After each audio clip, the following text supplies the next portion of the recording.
ಉಪಚರಿಸಬೇಕಂತೆ ಉಪಚರಿಸಬೇಕಂತೆ. ನನ್ನ ನುಡಿಗಳಿಗೆ ಆ ಹೆಣ್ಣು ಜಿಂಕೆ ಯಾವ ಕ್ಷಣದಲ್ಲಿ ಚಂದ್ರುವಿನ ಪರಿಶುದ್ಧ ಪ್ರೇಮವನ್ನು ಅನುಮಾನಿಸಿತೋ ಆಗಲೇ ಈ ಹೆಣ್ಣು ನನ್ನ ಮರಳು ಮಾತಿಗೆ ಉಪಚಾರ ಪಟ್ಟಂತೆ.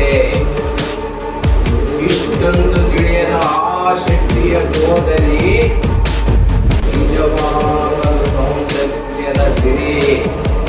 ಅವಳ ಕಣ್ಣೊಡನೆ ನನ್ನ ಎದೆಯ ಕಾಮದ ಮೀನಾಗರ ಎಡೆ ಎತ್ತಿ ತಲೆ ಆಡಿಸಲು ಆರಂಭಿಸಿದೆ. ನಾನು ಮನಸ್ಸು ಮಾಡಿದರೆ ಇಂದ್ರನ ಅಮರವತಿ ಅರಗಿಣಿಯರಾದ ರಂಬೆ, ಊರ್ವಶಿ, ಮೇನಕರು ಬಂದು ನಾಟ್ಯವಾಡುತ್ತಿರುವಾಗ ದಿದಿರಿ ಮಂಜುಳ ಎಷ್ಟರವಳು ನಾಗರಾಜನ ಗುರಿ ಎಂದಿಗೂ ತಪ್ಪಲಾರದು.